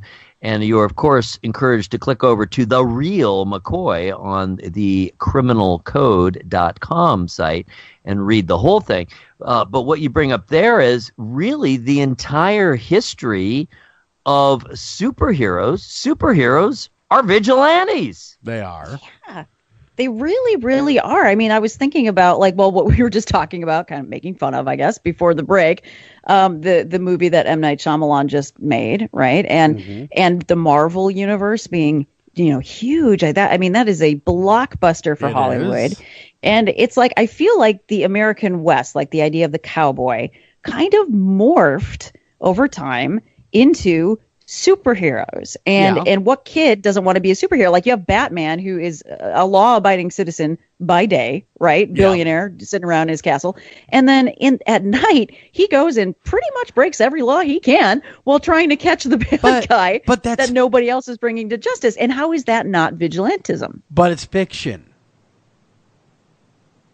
Well, yes, does that? It is, but it's living out your fantasies through fiction, reading it and going along with that ride. You wish you could grab the guy that made you angry or keyed your car or did whatever. You wish deep down inside you could just take matters into your own hands. All of us do at some point. But can we? And yeah, we could. But should we? Absolutely not. But you're right. It is vigilante justice. It is a representation of our deeper wanting to be stronger and more powerful than we are. And I wonder, too, if it is not sort of a crying out, like the reason that it's been surging in popularity over the last few years, especially the last couple of years, is that there are many groups that feel they are not getting justice, have not gotten justice for a very long time through the usual route. And so the more that justice is denied, the more this sort of longing to be a vigilante becomes. And I'm wondering, can our system, the way it is, be fixed? Because do I think it's broken? I don't think it's broken. I know it's broken. Oh, it's horribly broken. It's absolutely, and it's always been historically broken more towards the end of minorities. Oh, absolutely. They are they have paid the price for that broken justice system more than anyone else. Well, who got lynched? Exactly. Yes. That's Lynch what I'm mobs saying. were minorities, but also against victims as well. Like I also think, oddly enough, that the system is also rigged against victims in a lot of cases by the types of sentences that have been handed down for generations for crimes that are very, very violent, like rape. And the sentences are less for rape than they are sometimes for burglary. And I'm sorry, I don't know about you, but I'd rather my house be burglarized. Okay? I don't want either one of them to happen, but are you kidding? Yeah. So I feel like so many victims suffer, so many minorities suffer. Why is this not fixed yet? This is ridiculous. And the latitude that judges have, yes, we're supposed to trust judges, but why do they have so much latitude with their sentencing? Like when Brock, what's his face, was found guilty of rape by a jury, why did the judge have the latitude to give him almost no sentence? Yeah. Well, you're right. It's broken. You're right. It's definitely, it has been for years, many, many, many years, and it really favors the rich. Is what it does.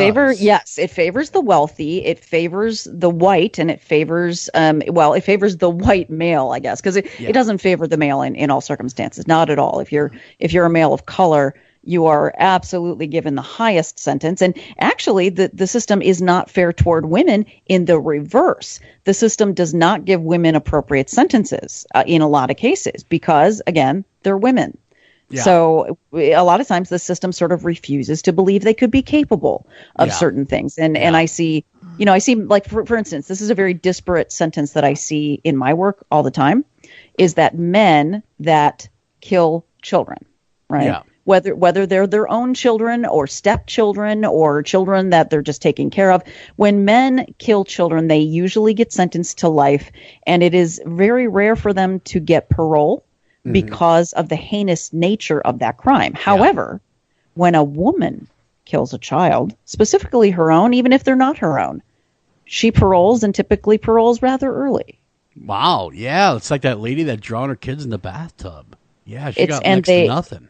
And often the parole is after, say, maybe it might be up to 10 to 15 years, but you compare that to a man who gets literal life and spends the next 60 years behind bars. Why Is there a disparity there? Good question. I do not know, other than the fact that it's broken and it's biased.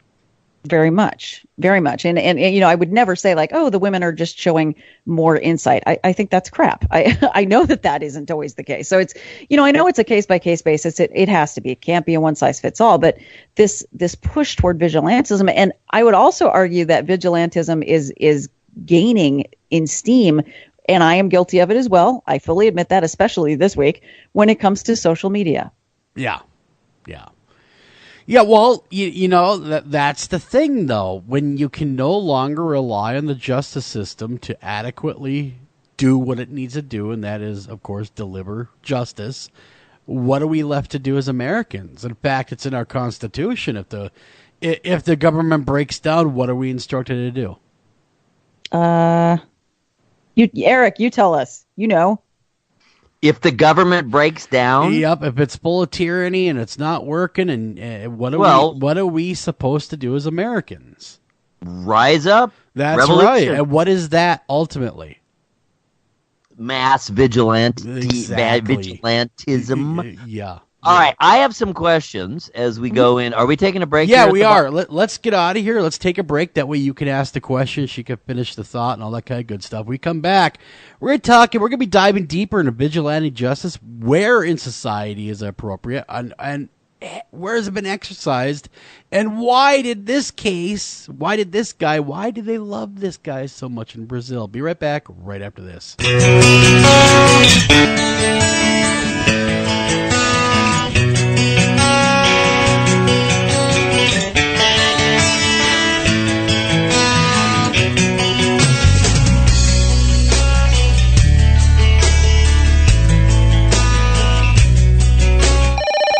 Northern Tool and Equipment. So Daddy's little girl thinks she's going to prom tonight with some punk who calls himself Snake. Yeah, they grow up so fast. Well, not if I can help it, they don't. Okay, here's what you do. When that kid shows up, Dad's going to be doing a few chores around the house. Huh? It doesn't matter the chore. What's important is that it requires the use of a 60cc gas-powered chainsaw and possibly a mask. I think it's showtime. He's here. Dad, I want you to meet... All right, let her rip. What's that, honey? Hi, Snake. Great to meet you. But wait, where are you going? There's no problem. A little horsepower can't solve. Northern Tool and Equipment. Ranger Station, Ranger speaking. Yeah, hi. I'd like to report a bear sighting. Location. My backyard. Oh, your backyard. Try telling a bear that. I did, and this bear talked back. Talking bear, that's rich. No, wait, it was Smokey Bear. Smokey? Why didn't you say so? I did say so. Continue. I was burning yard waste. No, boy. He told me to burn legally and responsibly, and to remember that if it's too hot to touch, it's too hot to leave. And as always, he's right. 9 out of 10 wildfires are caused by humans. That means 9 out of 10 wildfires can be prevented. Yeah, I know that now. Thanks to me. Actually, thanks to Smokey. As usual, the talking bear gets all the credit. Get your Smokey on. Always burn responsibly and contact your local fire department for open burning regulations. Because 9 out of 10 wildfires can be prevented. Brought to you by Smokey Bear, the U.S. Forest Service, your state forester, and the Ad Council. Learn more at smokeybear.com. Only you can prevent wildfires.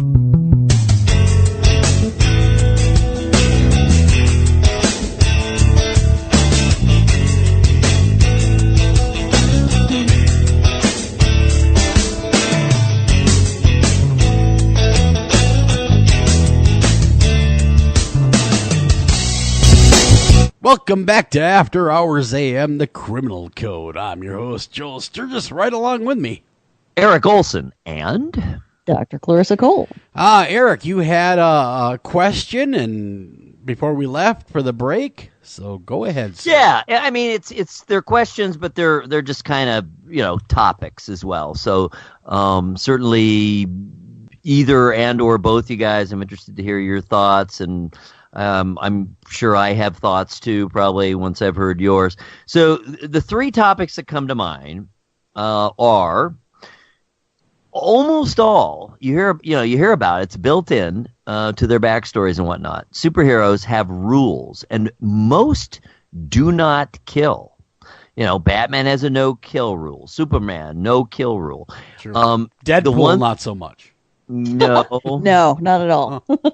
But remember, what the outdoor there, the exception there is when we're under attack by non-humans. So often, they're defending against non-humans. So though the rules are different there, alien attacks and this and that, they're allowed to kill them, but they're not allowed to kill people. But the one superhero I thought of who this really does apply to, and oh my God, he does not have no-kill rules, and that's the Punisher. Yes. You guys know him? Yes, I do. Yes. I mean, he is literally a vigilante who goes and kills criminals. That's what he does. Yep. So I'm just interested on your thoughts as to why the writers and the creators are so fastidious about building in the no-kill rule, at least toward humans, for so many, the vast, vast majority. It's the exception, in other words, that do kill. So that's my first thought, or my first question, or first topic. Any thoughts on that before we move on? It's probably easier to address them one at a time than to do what I do so often to our guests and pile 4 questions in a row on them. All right, well, I'll work my way backwards from your 4 questions. So what do you think about that? Why are the writers and the creators so scrupulous about that? And what would happen if they didn't? I know the Punisher is viewed differently. You can just tell when you're reading reviews of him. There's this recent series. I think there's a Netflix series. Yeah, there is. A great show, by the way. And, there've been movies before, and then, of course, the comics themselves. So why does that guy get to be that guy, do you think? And are there any others you can think of who do kill? If the story is around long enough, eventually they end up killing someone, it seems like. But usually it's an accident, or it's a kill or be killed situation, or something like that. But what are your thoughts on that? Why are those rules so clear and obvious, and the creators are so intent on making sure we know that? I would like to give like a really deep response, and that it's like that's just what superheroes are supposed to be, but it's not. My response is that Batman and Superman were created in the 1930s, and the Punisher and Deadpool were created after 1975. Mm-hmm. Yep. I think that's why. I think that's it. I think that any superhero created in the 30s, 40s, 50s is going to have a no-kill rule, because I think that's humane. I think it's going with most American values, at least at that time. At that time, I mean, because in westerns, the cowboys were allowed to kill if it wasn't another white man, typically, or if he wasn't absolutely you would criminal. Think that, but you, Dr. Cole, would be wrong. Oh, what it is the I think it's the IPAA. I can't remember what it was. It was the rating boards back in those days for comic books. Now, in those days, if you wanted to have your comic book mass-produced, like a Marvel or what have you, you could not depict violence, any heinous or grotesque violence towards another human being in your comic book. Otherwise, you'd be blacklisted and it would never see the newsstand. Now, if you had a comic like, for instance, A Tale from the Crypt, that was designated as horror, that is what it is, adult-themed comic, that was exempt because that was horror. It was what you knew it, and it also had, of course, the mature content, their version at the time of mature content inside. Back in those days now, if you showed somebody dying in that comic book, you were blacklisted. You could not see your comic, therefore you'd lose out of oodles and oodles of money. Now, that did change in the early 70s, where they really laxed it up a little bit. They let things go. They let things slide as long as the killing was done for moral reasons. It could be into the comic book. But if it was like not for moral reasons, what they viewed as moral reasons, then that was stricken until Dark Horse Comics came along. Dark Horse Comics, of course, the creators of Hellboy, things like that, they were an independent company, and they did not market to mass media. They're such a niche comic book company, so that's why they were able to be uber violent and get away with everything and set a new standard. There it is in a nutshell. Amazing. Well, and plus, when you think back about it too, like Deadpool and the Punisher were actually anti-heroes. Deadpool started as a super villain. He did. Merc with the mouth. Yep. Right. Yep. So like they didn't start off as good characters anyway. So now they're considered superheroes, but back in the day they weren't. So I mean, I think that is, that's everything. You had the censors saying you can't do it. The creation dates of the original superheroes were, where no one did, and then anti-heroes, villains. So I think we answered that question, but it is kind of interesting how that whole evolved. The original Superman comics were horribly violent. But no killing though. Yeah, before they were cleaned up. Yeah. The original run, if you were to read the original script for it, called for the Man of Steel, and he exacted vengeance. Because you got to remember, back then we had a lot of fear of like the Nazis and stuff like that. So, so violence was nothing new in the American culture. They just didn't want to in comic books because, of course, they're afraid it's going to hurt kids' little feel bads. Yeah. So there it is. What's your second question? Interesting. Those are good answers. Very, very interesting. Yeah, I agree about the anti-hero aspect too, in particular. Different origin. That really makes sense. All right. Clarissa, this would particularly apply to you, though certainly interested to hear Joel's thoughts too. How does the very recent, in relative terms, Me Too movement fit into this whole pantheon of the criminal justice system the way we've been talking about it? I mean, we're talking about something that's only a couple of years old, at least having that name anyway. And are we seeing, I mean, it seems on the surface that we're seeing some real differences in how things are conducted, in how people are treated. Are we really? What are your thoughts as a woman and as a person literally in the middle of the criminal justice system? I think that we are not seeing an uptick in arrests for rape. We're not seeing an uptick in processing of DNA kits for old rapes. We're not seeing any of that. So the justice system, I think, is not moving one iota on helping women when it comes to sexual assault. I'll just be honest. It has not moved at all.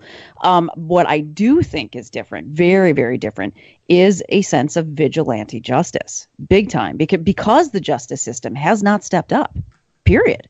They just haven't stepped up. I mean, we can raise 800,000 or 800 whatever it was for a wall at the southern border, but we can't raise $1 to process a rape kit. Mm-hmm. I mean, it's that, I think, and that's how most women, I think, feel. And so we're getting this vigilante justice in the way of outing people on social media, and whether that is always warranted or always truthful, that's where we start to get into the sketchy side, like we were talking about, the lynch mob mentality of vigilante justice. See, that's where vigilante justice goes wrong. I think that the majority of people that are called out on social media, are they guilty of doing exactly what they're accused of doing? Yes, and the evidence often shows that. But there are times when there is no due process afforded, and that is when it gets really scary. So I do think that there is a shift in the tides, but I think that it is coming from the population it affects most, which is women. And I think that for me as a woman, you guys know me, I'm a loudmouth. I've been outing guys for doing stuff like this before Me Too. Let's put it that way. Like if somebody sent me an unsolicited picture of their anatomy on Facebook, I would out them to the entire world, because that's just who I am. And I know. And here's one now. No, just kidding. No. It's not. Anyway, it's like. And that means something particularly impressive there for a minute. I just feel like it's more supported now. I think women are more supportive of each other as well. I think that there was a big condemning of each other when someone would say something in the past. Other women were quick to jump on it, that she must be lying and protecting the man at all costs, and that's not the case anymore. Stand by your man. Exactly right. And so men can't be shielded by that anymore. So I think that's different. But do I think the justice system has changed inherently for women? No, I think if anything, with Trump in office, it's gotten worse. Yeah. Personally. Yeah. Interesting. What about in the workplace? I think we're seeing, I mean, again, from the outside, it seems like we're seeing a significant change in tone and allowed behavior in the workplace. Do you think that's true? You mean as far as men being better toward women in the workplace? Yeah, just not able to get away with it and not able to, the predatory behavior is now being called out. Yeah, and in some ways, yes. I think that the very overt behaviors, which have always been overt, are being, called out, publicized more, like the Harry Weinsteins of the world.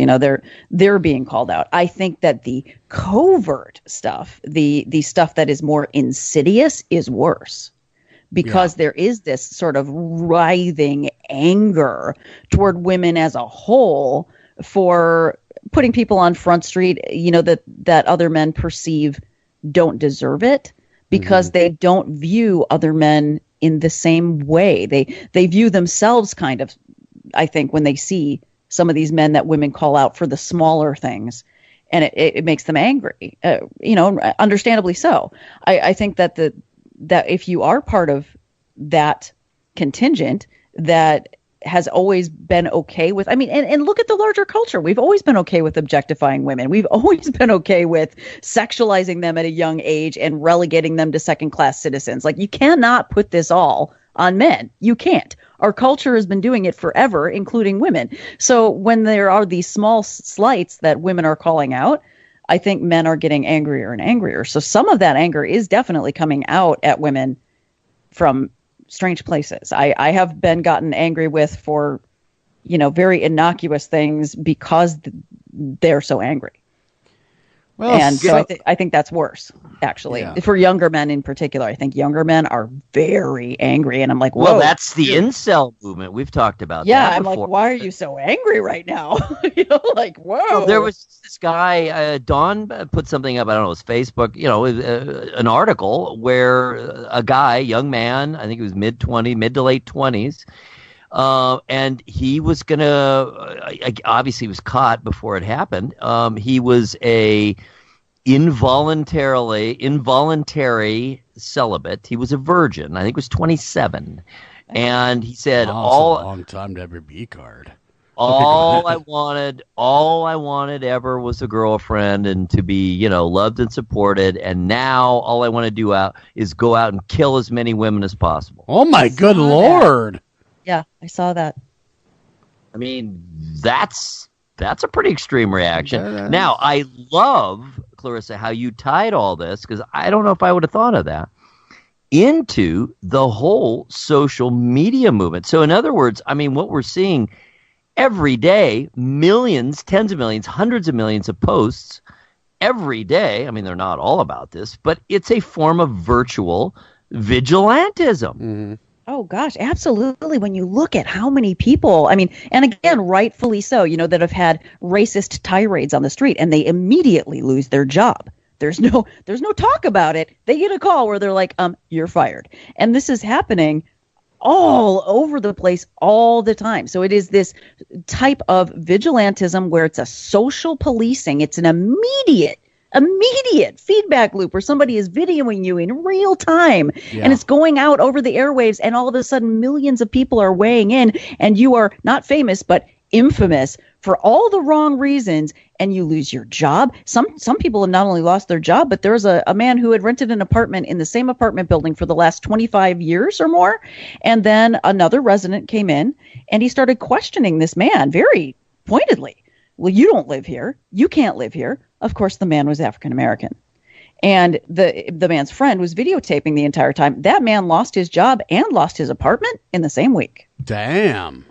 Lisa likes the window seat at night. The lights below that tell her she's nearly home. Then there's the lights she can't see. The runway lights we power to bring her planes safely into land. And because at Energia we also power all of Ireland's streetlights, Lisa's taxi home is that bit safer too. And no prizes for guessing who powers her house. Welcome home, Lisa. Energia, the power behind your power. Time to own the Audi you've always wanted. Because until February 28th, you can enjoy the Audi A4 with a complimentary style pack, saving you over €4,500. So, all you have to do is choose the color. Call into your local Audi dealer during the 191 sales event. Terms and conditions apply while stocks last. Wow. And look what's happening to the police, you know? Same. They got to be, eyes in the back of their heads. You got to really be careful. Have we heard any stories yet? Because we kept hearing that this was going to be the other shoe dropping. Have there been any casualties that we know of where an officer of the law didn't respond with violence or with force when they should have, and paid the price by being killed or injured? Have we heard about those tales yet as the counterbalance to all of the publicity regarding usually young black men being killed by police? There was one locally here in the Sacramento area. I'm not going to go into too much detail, but it was a young female officer and another officer that were in a neighborhood, and it was a routine stop, no big deal. Pulled a person over, and it was another white gentleman on a bicycle, rode up, and he had a firearm. And they did not immediately raise their weapons, and he shot and killed her. Wow. And I think that some of the hesitation had to do with that you are supposed to try to de-escalate in any way you can other than lethal force. And she was a new person, and I think that had been really drilled into their heads. That you need, especially since there were all the marches out here about the cops. And they didn't raise their weapons, and he shot her dead right then and there. But think about this, though, for generations, and this is not all police, and I don't want to say all police at all, because 99.999% are good, wonderful people that when you call them, they're there to help you. So I'm not lumping them into this, but for generations, minorities have feared the police because of what have they done? They have gunned them down with impunity. Yeah. And why wouldn't you fear them? It's beaten into their heads. Hey, you get stopped by the police, this is the way you have to act, otherwise they're going to kill you. This shouldn't be that way in America. These are Americans. And for the longest time, police were willy-nilly. If you read some of the headlines, and if you want to step back for a second and listen to the rhetoric, they have been killing unarmed Americans for how many years, Clarissa? How many? Gosh. Really? They're just damn lucky American people haven't stood up and said, screw you with the badge, we're shooting you. In a lot of ways that we have been as tolerant as we have been, where we haven't taken up arms and marched in the street like other countries have to take down, a threat. So I get it. There has to be a happy medium, though. Now we have good cops paying the price for bad cops. And they're not just paying the price for now. This again goes back to what we were just talking about earlier, which is that this has very much affected minority communities forever. The sight of the cops in minority communities has always been laden with fear. And it's only now that we have a basically vigilante justice outlet that things are starting to come out there. That is why the Me Too movement even happened, is because we have this outlet, this connection of all these people coming together and going, oh my God, you too? Yeah, me too. And the only reason that the cops are under such scrutiny is because there is a tool at everyone's disposal, and it's free, and they can upload their most horrific experiences in real time so that the entire world can see what these people are made of. So it is a huge time for vigilante. It is vigilante justice in its own way. But is it good, though? Is it good? Is it truly helping anyone? Okay, for instance, gone are the days of officer friendly because of us, too. Right. I mean, we have to own a lot of this, too, because the way we have responded to authority. And so we've escalated the way we're acting, too, as a whole, as a populace. And that's why they roll in tanks now. Because it's gotten worse on their end. I agree with you, but as somebody that, like, again, it all comes full circle. As somebody that has been hired by the people, which is who I am, right? Somebody that's paid by the people, that works for the people. Like, I am one of those people that is constantly under scrutiny because of lawsuits, because of the feds coming in, because of other state people. We had the Office of the Inspector General. We've had all these people come in to make sure that the inmates do get their due process, that I am treating victims' families fairly, that I'm, reporting to the board fairly, that I'm, treating inmates fairly. And knock on wood, for the most part, my response has always been the same. Bring it on. The more transparency, the better, because I have a good heart. I mean well. I've got a good head on my shoulders, and I want to do right by everybody. So I'm not that I'm not worried that somebody will skew or twist something the wrong way, but the more transparency that I have, the better I feel. So if other people don't feel that way, maybe you're not doing something right. Yeah. And the words, those exact words that you just said, we have heard lots of cops say themselves. I'm not worried about it. It's the bad cops who need to be worried about it. Yeah. And they've said they think it's a good thing, which actually kind of surprised me. But look, there's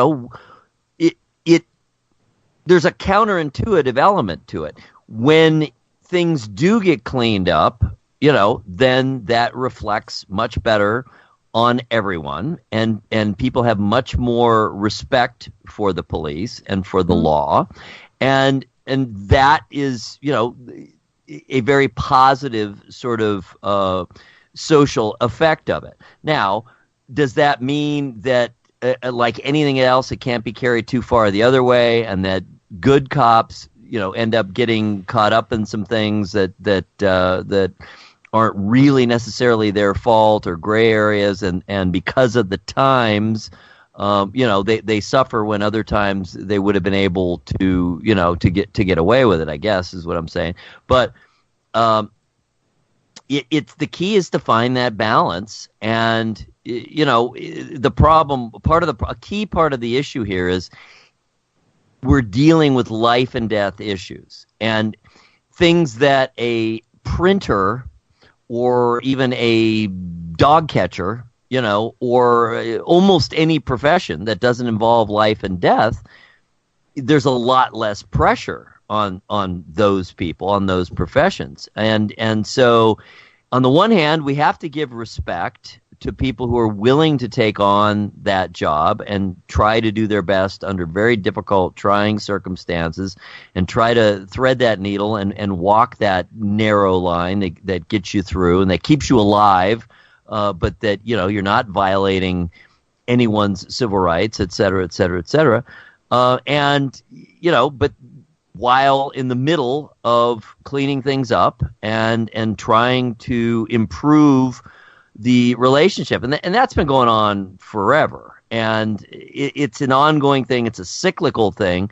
But what is different now, and what's so interesting about now, is social media. So I think in the big picture, yes, overall it is positive, but we do have to be vigilant. We have to pay attention and not let it go too far the other swing, let the pendulum swing too far in the other direction, so that people aren't being tossed out.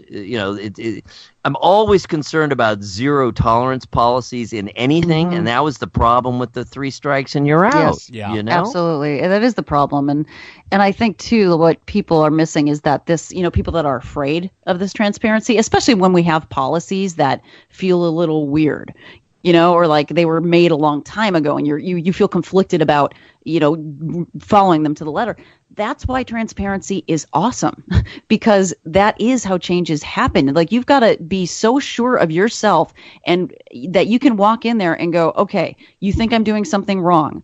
I want to hear what you think is wrong. Tell me how I should fix it. Tell me how I can help you. Sure. Because that's the only way things ever get fixed, is if I hear the other side. And the only way I hear the other side is when I'm being transparent, and when the inmate is being transparent with me and looks at me and says, you can't help me because of X, Y, or Z. Good. Now I know. Yeah. Yeah. And it motivates me. It motivates me to bring it back to the system and go, you know what? We're not actually helping them by this policy. Were you aware of that? It's like that's what starts the gears moving. Yeah, because politicians make policy. ultimately. Well, headquarters. We have a headquarters here. They make policy, and I'm like, you haven't set foot in an institution. No, Why are you making policy like some for of me? these laws that are just ridiculous, like the tough on crime, the 3 strikes. Same. Those Yep. were absolutely just political theater to say we're tough on crime. No longer, you know what? It was all about to get reelected. It was all about to look good, and they didn't even think about the human reaction, the people that actually be paying for that stupid law, and Like- other laws are just as dumb.